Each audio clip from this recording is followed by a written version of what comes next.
La República se ha declarado el 14 de abril de 1931. El Comité Revolucionario se constituye en gobierno provisional. Esa misma noche, Alfonso XIII se exilia de España.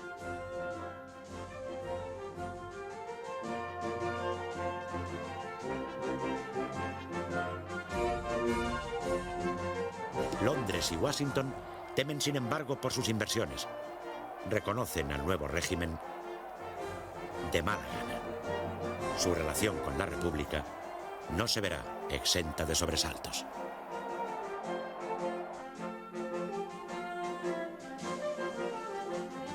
El gobierno provisional está compuesto por representantes de los partidos republicanos y del socialista. Poco después de formarse, convoca elecciones a Cortes Constituyentes que dan una amplia mayoría a esos mismos grupos. En diciembre de 1931, las Cortes aprobarán la Constitución de la República, que establece una democracia parlamentaria, introduce el principio de autonomía regional, la separación de la Iglesia y el Estado, el voto femenino e importantes derechos sociales para las clases trabajadoras.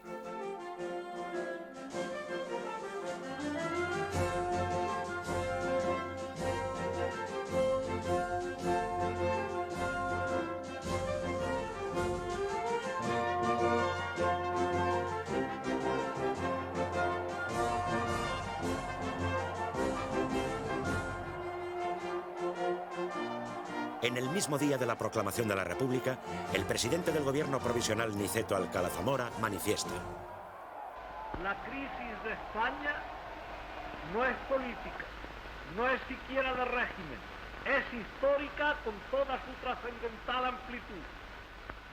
De acuerdo con esta idea, los gobernantes de la República emprenden de inmediato una serie de reformas que, en cierto sentido, pretenden cambiar el curso de la historia de España y transformar el Estado en un sentido moderno, democrático, laico e igualitario.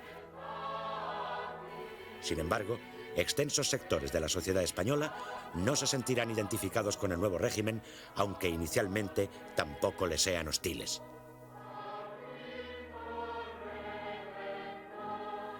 Desde el momento mismo de su constitución, el gobierno provisional aborda por decreto un conjunto de medidas que tratan de plantear y resolver los grandes problemas de la España de la época. El problema social y muy particularmente el agrario.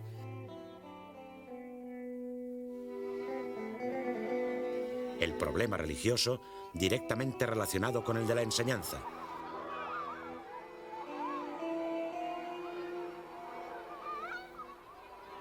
El problema militar y, finalmente, el autonómico.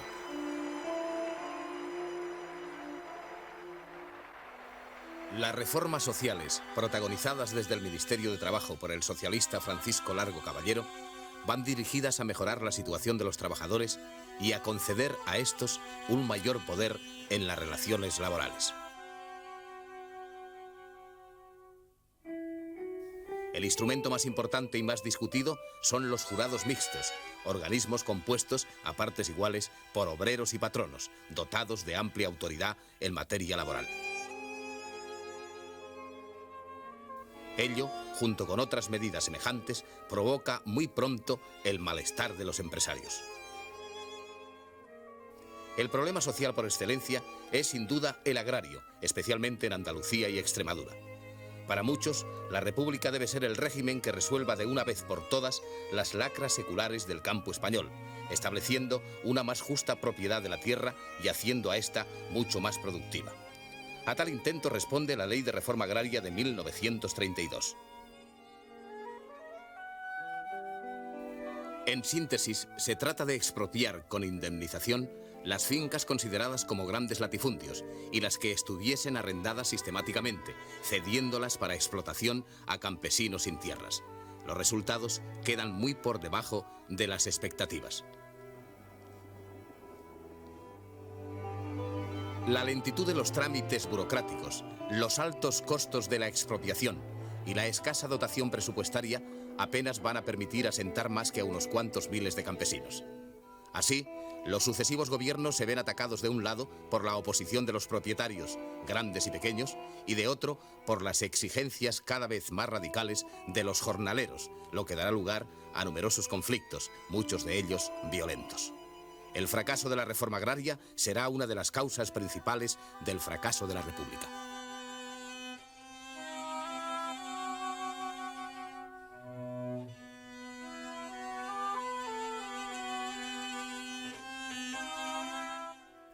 Otro problema de gran trascendencia afecta a las relaciones con la Iglesia. La nueva legalidad establece el matrimonio civil y el divorcio.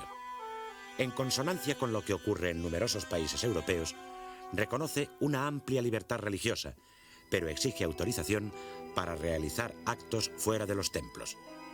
Se aprueban condiciones de culto restrictivas para las órdenes y congregaciones católicas.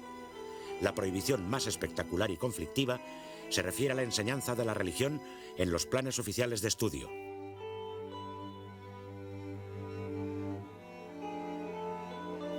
La inquina anticlerical se ceba con la Compañía de Jesús, que es disuelta. Muchos de sus miembros se ven obligados a salir de España.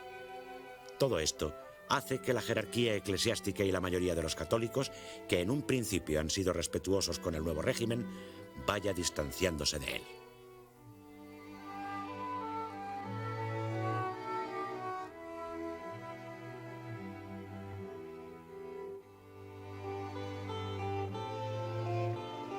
El anticlericalismo gubernamental refleja y excita a otro secular firmemente anclado en la sociedad española, cuyas manifestaciones se escapan de las manos a las autoridades de la República, a la que causan un perjuicio enorme. Cuando aún no ha transcurrido un mes desde el 14 de abril, en Madrid y en varias ciudades, son incendiados y saqueados numerosos edificios religiosos ante la pasividad del gobierno. Estos hechos y otros semejantes, que se repetirán varias veces a lo largo de la experiencia republicana, hacen crecer en extensión y en radicalismo la oposición católica y constituirán un factor de gran importancia en el proceso que desencadena la guerra civil.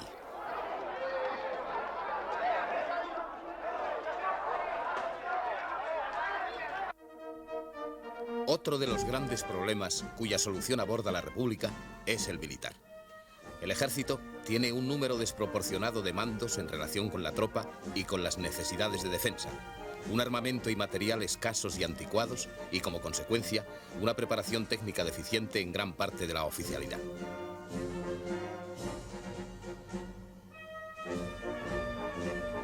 Manuel Azaña, ministro de la Guerra, y tal vez la figura intelectual y política más destacada del republicanismo burgués, emprende la tarea de resolver el problema con una serie de decretos que posteriormente serán convalidados por las Cortes. El más llamativo es el que permite pasar a la situación de retirado con el mismo sueldo de que disfrutasen a todos los jefes y oficiales que lo soliciten. Con él se pretende eliminar el exceso de mandos y suscitar o aumentar en los que permanezcan en activo la adhesión a la República. Son muchos los que se acogen a esta ventajosa forma de reconversión que reduce el número de efectivos, pero no republicaniza al ejército.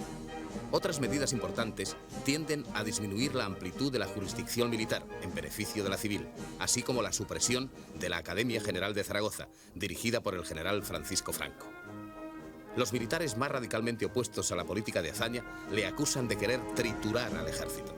El ministro de la Guerra había utilizado esta expresión en un mitin al referirse al caciquismo y a las estructuras de poder heredadas de la monarquía. Pero no logra modificar la intención que se le atribuye y los oponentes a la República harán de la famosa trituración una de sus más eficaces banderas.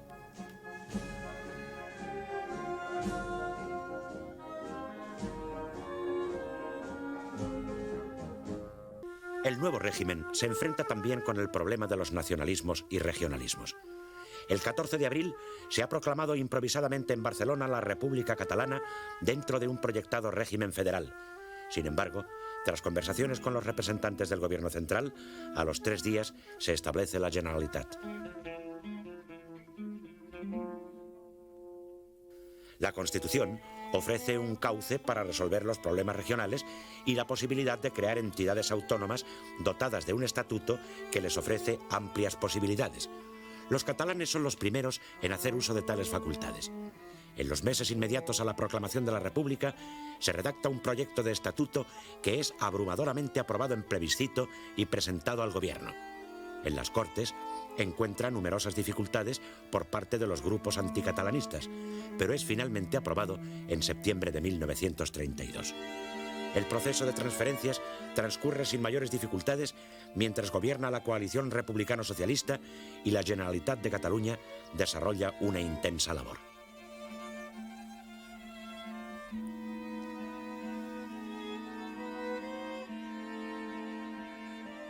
En el País Vasco la cuestión es mucho más compleja.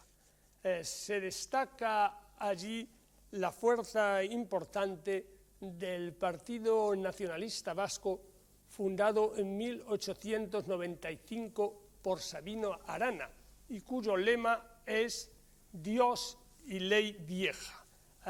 También persigue como objetivo la recuperación de las libertades de los territorios vascos que estima han sido perdidas durante las guerras y por las aboliciones del siglo XIX. Al mismo tiempo, otras reivindicaciones son el destacar la peculiaridad étnica del pueblo vasco y la defensa y desarrollo de su lengua, el euskera.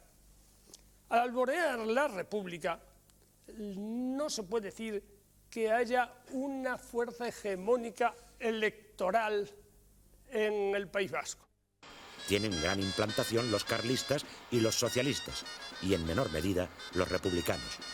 Sus posiciones políticas son coincidentes en unos temas y discrepantes en otros, lo que dificulta la elaboración de un proyecto de estatuto. En el verano de 1931, los grupos nacionalistas y carlistas consiguen que los ayuntamientos aprueben un anteproyecto estatutario que provoca la oposición de republicanos y socialistas. En abril de 1932 se elabora un nuevo proyecto de matiz claramente nacionalista que abarca a Euskadi y Navarra. Encuentra fuerte oposición en los navarros, mayoritariamente carlistas, y también fracasa.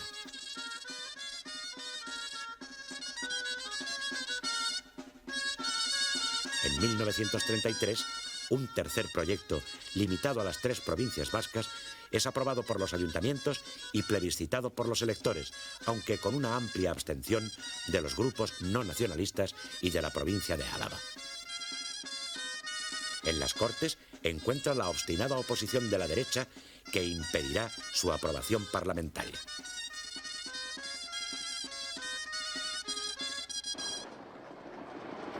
Todos estos problemas se desarrollan en un contexto internacional conflictivo. La crisis económica iniciada en Estados Unidos a fines de 1929 se hace sentir en España a partir de 1931. Y aunque su impacto no es muy fuerte, dado el relativo aislamiento de la economía española, provoca una seria disminución de las exportaciones y un significativo aumento del paro. En este contexto, los gobiernos norteamericano y británico contemplan con suspicacia, con recelo, a la joven República Española. El representante de Washington en Madrid, Irwin Laughlin, siempre exagerado, teme por las inversiones yanquis en España. Contempla a la joven República deslizándose hacia la izquierda, incluso proclive al comunismo. El embajador británico en Madrid, Sir George Graham, es sin embargo mucho más ecuánime. El hecho más destacado del contexto internacional es, sin embargo, el auge de los fascismos en Europa. En enero de 1933, el Partido Nacional Socialista Alemán gana las elecciones y Adolfo Hitler es nombrado canciller con el apoyo de las fuerzas conservadoras. Rápidamente desborda a sus circunstanciales aliados, atribuye a los comunistas el incendio del Reichstag o Parlamento, obra de los propios nazis, adopta medidas de excepción y convoca nuevas elecciones que le dan un triunfo resonante.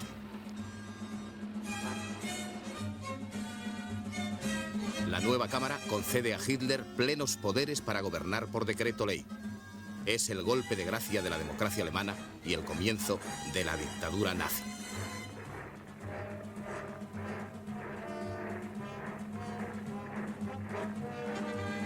El triunfo hitleriano, unido a la consolidación y a los alardes cada vez más ostentosos del fascismo mussoliniano, agudiza el enfrentamiento entre las fuerzas fascistas y antifascistas en Europa.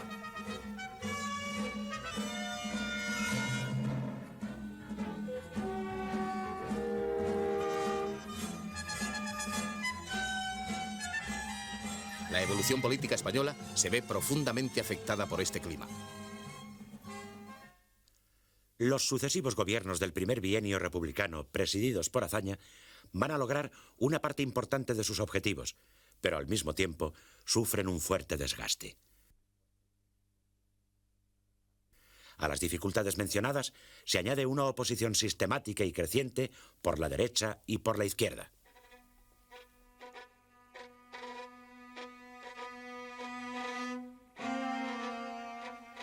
La derecha católica, con la inspiración y el respaldo del Vaticano, crea un partido que tiene como objetivo fundamental la defensa de los valores religiosos y de la organización eclesiástica. Se trata de Acción Popular, que acepta la República, pero que se opone a la política del gobierno Azaña. Los monárquicos, pasado el estupor de los primeros días, reaccionan y se agrupan en torno a dos publicaciones periódicas, el diario ABC y la revista Acción Española, desde las cuales emprenden una decidida lucha ideológica contra el régimen y sus principios.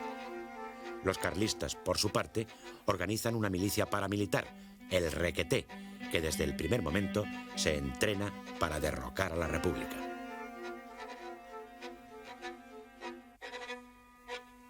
Otros grupos monárquicos, con importante participación de aristócratas y grandes de España, promueven un golpe militar en agosto de 1932. Lo capitanea el general José Sanjurjo, que se pronuncia en Sevilla.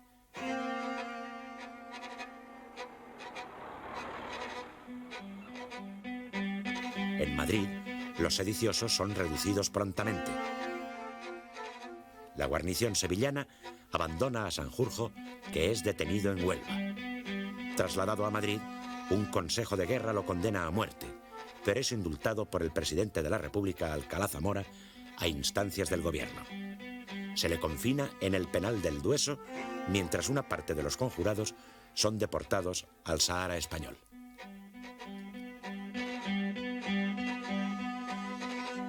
El fracaso de Sanjurjo induce a los grupos antirrepublicanos a preparar un golpe de Estado más eficaz.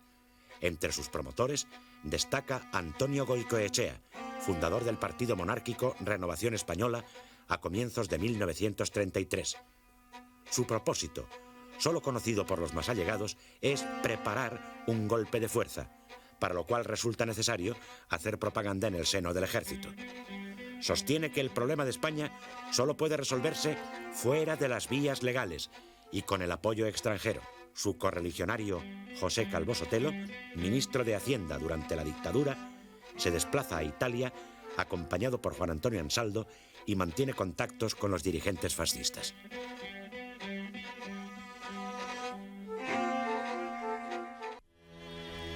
El gobierno de la República también es acosado por la izquierda, principalmente por los sindicatos anarcosindicalistas. Partidarios de la acción directa y de la revolución social entienden que no pueden conseguir sus aspiraciones respetando la legalidad de una república burguesa, por lo que desencadenan en varias ocasiones huelgas insurreccionales. Así ocurre, por ejemplo, en Cataluña, donde se proclama el comunismo libertario. La Algarada es dominada por el ejército sin derramamiento de sangre.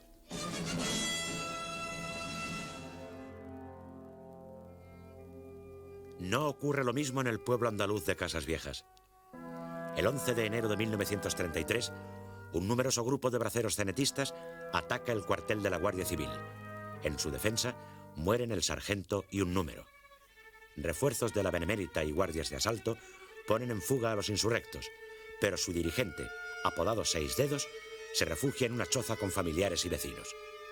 Conminados a salir por el jefe de la fuerza, capitán Rojas de la Guardia de Asalto, se niegan, por lo que se ordena incendiar el refugio.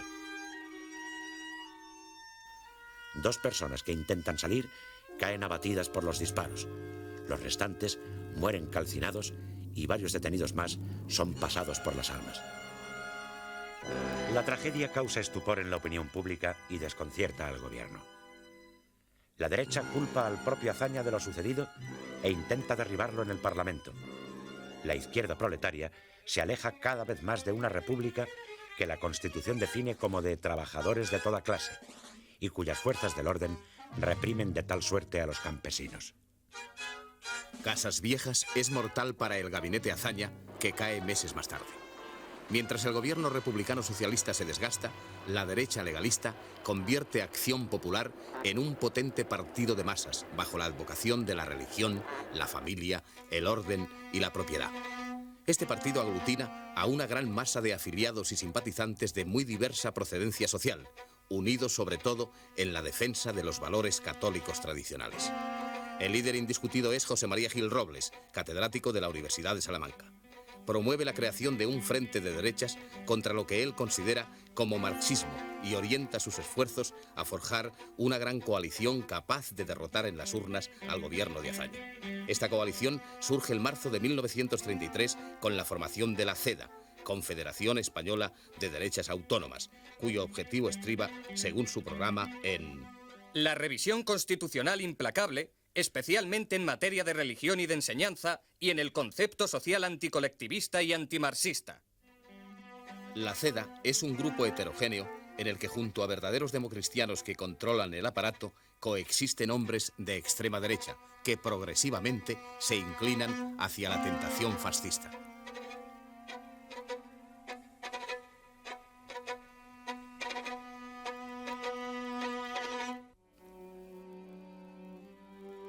En septiembre de 1933 cae el gabinete Azaña.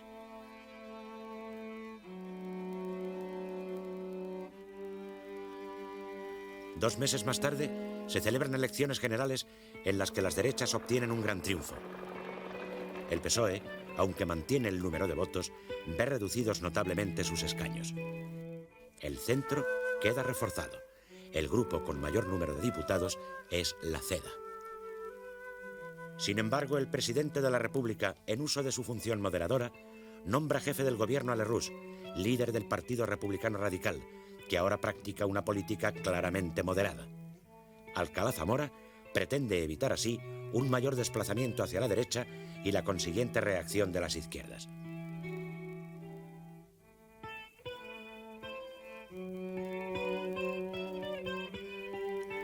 La situación política da un giro importante. Los sucesivos gobiernos revisan en sentido conservador las reformas anteriores, las suspenden o las anulan. Los patronos, en muchos casos, rebajan los salarios y reducen las mejoras conseguidas por los trabajadores en el bienio precedente. Esto provoca nuevos conflictos sociales.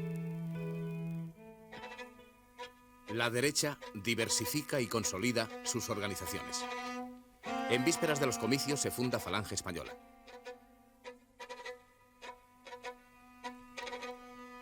Contraria al liberalismo y al marxismo, doctrinas que considera caducas y pretende superar, es declaradamente antirrepublicana y está impregnada de un fuerte nacionalismo españolista. Partidaria de la dialéctica de los puños y de las pistolas, como dijera su líder José Antonio Primo de Rivera en el discurso fundacional, crea una milicia que efectivamente va a manifestar su antimarxismo mediante la violencia.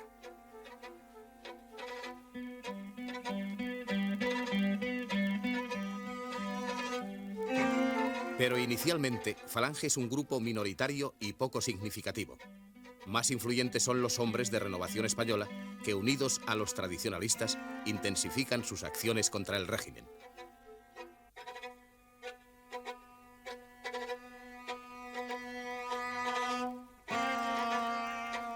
En marzo de 1934, se entrevistan en Italia con el líder fascista Italo Balbo. Y posteriormente con el Duce, quien les promete una importante ayuda en armas y dinero.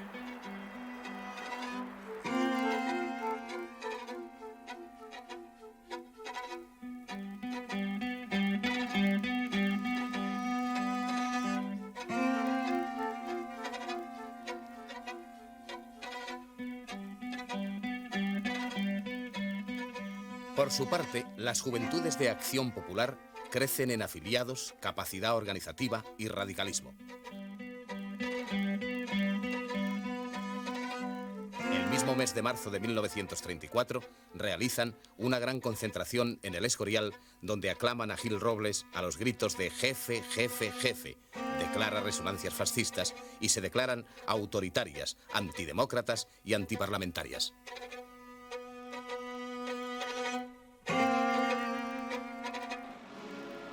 El Partido Socialista responde declarando la huelga general y haciendo inequívocos llamamientos revolucionarios. Las juventudes y las milicias socialistas van a emplear también una táctica de violencia en su oposición a la extrema derecha, lo que será causa de numerosos enfrentamientos. Pero más importante que estas luchas callejeras, aun siendo a veces sangrientas, es la radicalización de los dirigentes y los militantes del Partido Socialista y de la UGT, dirigidos ambos por Largo Caballero. Tras perder las elecciones y comprobar la basculación derechista de los sucesivos gobiernos presididos por Lerroux con el apoyo de la CEDA y la actitud revanchista de muchos patronos, los socialistas temen perder las numerosas conquistas laborales logradas en el anterior bienio. Presionados, de otra parte, por los sindicatos anarquistas, mucho más radicales, temen que disminuya su influencia entre los trabajadores.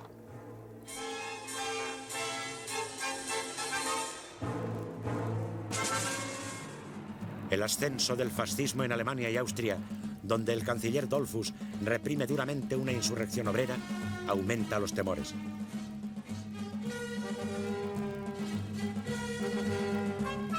En las frecuentes declaraciones autoritarias y antiparlamentarias de algunos dirigentes de la CEDA, los socialistas creen ver una amenaza fascista análoga a la austriaca.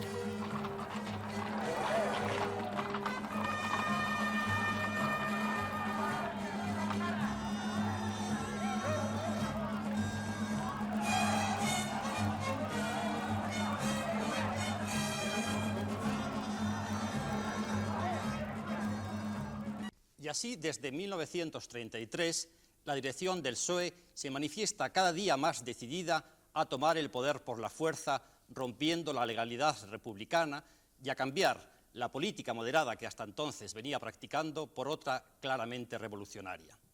El diario El Socialista, órgano oficial del partido, expresa en 1934 la actitud de muchos dirigentes y militantes cuando afirma: la República está perdida, tiene el daño en el tuétano, se muere de enfermedad contagiosa. ¿Qué decir? ¿Qué hacer? Nosotros decimos esto, que se muera, y hacemos esto otro, prepararnos para la nueva conquista. El nuevo embajador norteamericano, Claude Bowers, informa a Washington de que Largo Caballero es prácticamente comunista. En su actitud, los socialistas no están solos. Como en ocasiones anteriores, buscan la colaboración de los republicanos de izquierda y de los catalanistas. Aunque sus motivaciones y su actuación sean muy distintas, todos protagonizarán los acontecimientos conocidos como Revolución de Octubre, uno de los hechos más graves y de mayor trascendencia de toda la República. El motivo aducido por los revolucionarios es la entrada de la CEDA en el gobierno formado por Lerroux el 4 de octubre de 1934. Los partidos republicanos de izquierda afirman públicamente que rompen toda solidaridad con las instituciones actuales del régimen, aduciendo que este ha sido desleal a sí mismo y traidor a los postulados y principios del 14 de abril, o que se ha entregado el gobierno de la República a sus enemigos. Las ejecutivas del PSOE y de la UGT cursan a toda España la orden de huelga general revolucionaria, que es seguida con distinta intensidad según los lugares.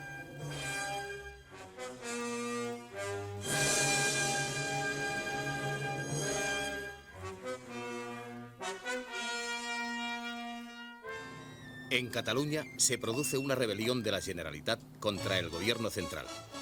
Las relaciones entre ambos son muy conflictivas desde que, el verano anterior, el Tribunal de Garantías Constitucionales ha anulado una ley sobre contratos de cultivo aprobada por el Parlamento Autónomo. Este desafía las instrucciones de Madrid, aprobando seguidamente otra ley idéntica, mientras que desde la Consejería de Gobernación se dirigen los preparativos insurreccionales. El 6 de octubre, a las 8 de la tarde, el presidente de la Generalitat, Lluís Companys, declara que rompe con el gobierno central, acusándole de estar dominado por fuerzas de dudosa lealtad republicana, y proclama el Estado catalán en la República Federal Española. Ofrece la ciudad de Barcelona como sede provisional del nuevo gobierno español. Mientras tanto, grupos de nacionalistas radicales y de la minoritaria Alianza Obrera exigen la inmediata proclamación de la República Catalana. La CNT no participa en la rebelión. Companys requiere al jefe de la división, general Domingo Batet, que se ponga al servicio de la Generalitat, pero este se niega. Batet, militar catalán liberal y republicano, mantiene su fidelidad al gobierno central y declara el estado de guerra. Se lucha en algunos puntos de la ciudad durante la noche. Las tropas llegan al Palacio de la Generalitat y a las 6 de la mañana, Companys comunica telefónicamente su rendición. El gobierno suspende el Estatuto de Cataluña y ordena centenares de detenciones. Las 10 horas de rebelión catalana han costado 46 muertos y 117 heridos. Pero donde la insurrección alcanza su mayor intensidad es en Asturias. Las organizaciones proletarias, unificadas en la Alianza Obrera, se lanzan a una auténtica rebelión armada. Asaltan las casas cuartel de la Guardia Civil, se apoderan de la cuenca minera, crean comités revolucionarios y ocupan las fábricas de armas. Entre sus actos de violencia son especialmente llamativos los realizados en la Catedral de Oviedo, el incendio de la biblioteca de la universidad y la apertura violenta de las cajas del Banco de España. Al mismo tiempo, establecen un poder obrero que en algunos casos decreta el comunismo y crea una administración rudimentaria. El gobierno utiliza al ejército para reprimir la revolución. El ministro de la Guerra, el republicano radical Diego Hidalgo, llama al general Francisco Franco para que, sin cargo oficial alguno, dirija desde Madrid las operaciones. El general Eduardo López Ochoa organiza las tropas que marcharán por tierra hacia Oviedo.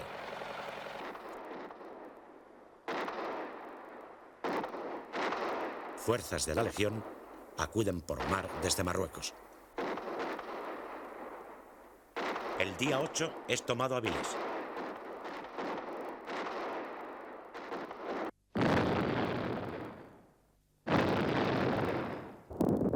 En el camino hacia Oviedo, las tropas mandadas por el teniente coronel Juan Yagüe tropiezan con una encarnizada resistencia en la iglesia de San Pedro de los Arcos.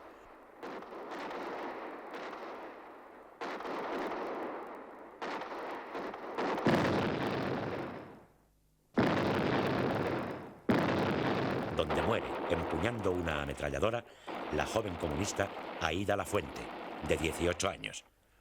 Pronto será mitificada como heroína de las luchas proletarias. El 19 se liquidan los últimos focos revolucionarios.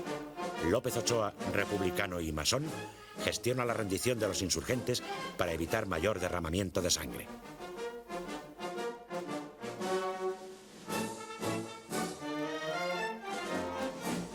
Cuando la insurrección está totalmente dominada, el ministro de la Guerra, acompañado del general Franco, se traslada a Asturias, donde López Ochoa le da cuenta del desarrollo de las operaciones. Desde este momento, la figura de Franco se perfila en los ambientes conservadores como el hombre fuerte capaz de contener la revolución.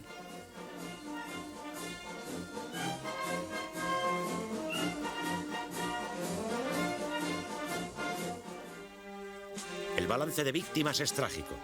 1000 muertos y 2000 heridos entre los paisanos. 300 muertos y 900 heridos entre la fuerza pública, causados no solo en los combates, sino también en la represión espontánea y criminal realizada por miembros de uno y otro bando. Resulta especialmente llamativo el asesinato del periodista Luis Sirval, quien ha denunciado las brutalidades y excesos de la Legión en Asturias.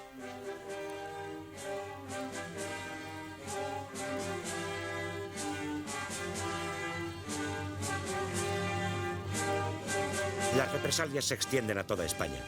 Son detenidos y procesados los principales dirigentes del movimiento, así como muchas personas acusadas de participar o colaborar en él. Ingresan en prisión unas 30.000 personas. Las casas del pueblo son clausuradas. Se suspende la mayor parte de la prensa obrera. Se limitan las actividades de los partidos de izquierda y se establece la censura previa. Si la acción de los revolucionarios encona los ánimos y suscita los odios de numerosos derechistas, la represión gubernamental provoca un efecto similar en la izquierda. Cuando el presidente de la República, Aniceto Alcalá Zamora, recordando el caso del general Sanjurjo, consigue la conmutación de la pena de muerte de los militares condenados por haber actuado a las órdenes de la Generalitat de Cataluña, una ola de indignación se levanta en toda la derecha. Los sectores más extremistas, Falange y Renovación Española, piden abiertamente un cambio de régimen. La izquierda intenta justificar la Revolución de Octubre como defensa del auténtico espíritu republicano. En realidad, con su acción, ha contribuido a abrir una honda brecha en el seno de la sociedad española. La izquierda en general y el Partido Socialista en particular han sido quienes han promovido esta actuación. La derecha, al reprimirla de la manera como lo hace, también contribuye igualmente a ahondar esta brecha entre los españoles. Los moderados se encuentran ya rebasados por su izquierda y por su derecha, y en estas condiciones la reconciliación se hace muy difícil. A lo largo de 1935, los sucesivos gobiernos radicalcedistas acentúan su política derechizante, que tranquiliza a Londres y a Washington. Sobresale en este sentido José María Gil Robles, nuevo ministro de la Guerra, que trata de corregir los efectos de la ley Azaña y se rodea en el ministerio de generales adictos como Joaquín Fanjul, Manuel Godet y el propio Franco, nombrado jefe del Estado Mayor. Destaca por otra parte el ministro de Agricultura, también de la CEDA, Manuel Jiménez Fernández, quien intenta llevar a cabo una reforma agraria inspirada en los principios del cristianismo social. Encuentra fuerte oposición entre los diputados de su propio grupo y otros afines. Son tan célebres como significativas las palabras que le dirige un diputado tradicionalista cuando el ministro justifica su factura apelando a la doctrina pontificia.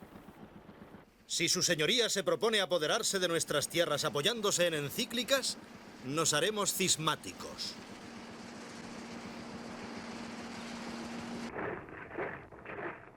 Mientras tanto, continúan creciendo los fascismos en Europa. El Estado nazi se consolida en el interior y tiene un peso cada vez más decisivo en las relaciones internacionales, sobre todo después de que Hitler combina en 1934 la jefatura del gobierno y la del Estado y decreta al año siguiente el rearme y el servicio militar obligatorio. La política de Berlín fascina a los autoritarios e infunde temor a los demócratas.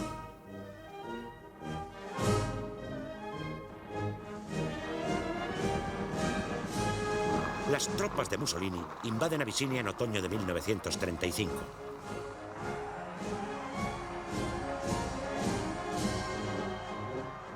Las protestas del Negus Haile Selassie ante la comunidad internacional y la condena de la Sociedad de Naciones son totalmente ineficaces.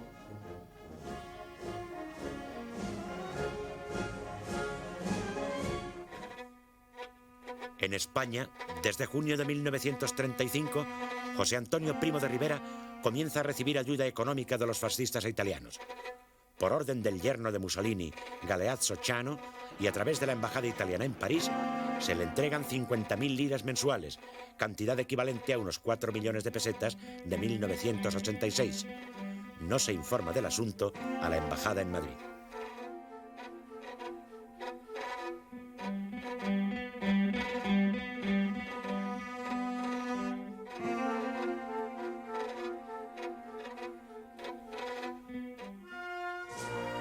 Ante el ascenso de los fascismos, el comunismo internacional cambia de estrategia, lo que se hace oficial en el 7º Congreso de la Internacional Comunista, celebrado en Moscú en el verano de 1935. La alternativa ya no se presenta como hasta entonces entre dictadura del proletariado y democracia burguesa, sino entre fascismo y democracia. La política a seguir será el establecimiento de frentes populares, es decir, la alianza del proletariado con las clases medias, de los partidos socialistas y comunistas con los burgueses antifascistas frente al enemigo común. La tarea de los comunistas no será por el momento hacer la revolución, sino frenar al fascismo. La nueva estrategia va a aplicarse en varios países, entre ellos España. Washington y Londres la contemplan, sin embargo, como un mero cambio de estrategia en la marcha hacia la revolución. El gobierno se deteriora cada vez más. Los radicales, que han sufrido varias escisiones, quedan totalmente desprestigiados cuando se descubren escándalos económicos en los que están envueltos destacados personajes del partido. El juego llamado extraperlo pronto se hace sinónimo de corrupción y de mercado negro. Todo ello obliga a la CEDA a deshacer la coalición gobernante. En diciembre de 1935 se produce la crisis.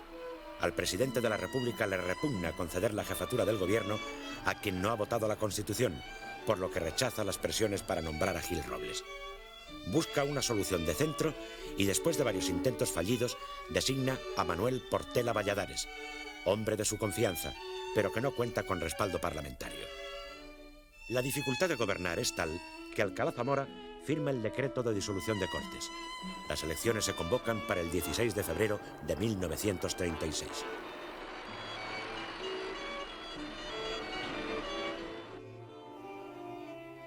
La izquierda se ha rehecho considerablemente, como demuestra el mitin de Azaña en el Campo de Comillas, cerca de Madrid.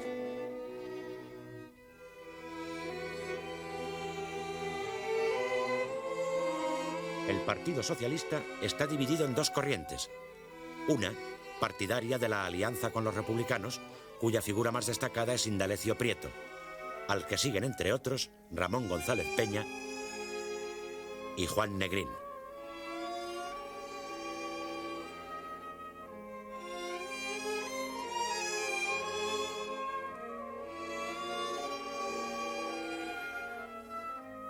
La otra, que acepta esta alianza para liberar a los presos, pero que pretende superar la República burguesa, es la dirigida por Francisco Largo Caballero. El veterano líder sindical afirma en un mitin: nuestro deber es traer al socialismo, pero no a secas. Hablo del socialismo marxista, del revolucionario. La República burguesa no es sino una etapa en el camino que conduce a la República socialista.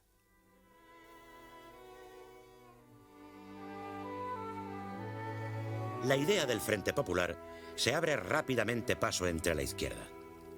Coordina las gestiones para formarlo el prestigioso jurista Felipe Sánchez Román.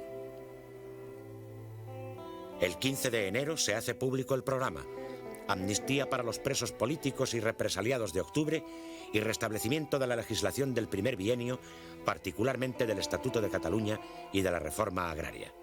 La unión de las izquierdas obliga a coaligarse a las fuerzas derechistas. Al Frente Popular se opone el Frente Nacional. Aunque hay algunos partidos de centro, en el panorama político se refleja la división de la sociedad española en dos grandes bloques antagónicos. En un primer momento, su enfrentamiento va a ser solo electoral.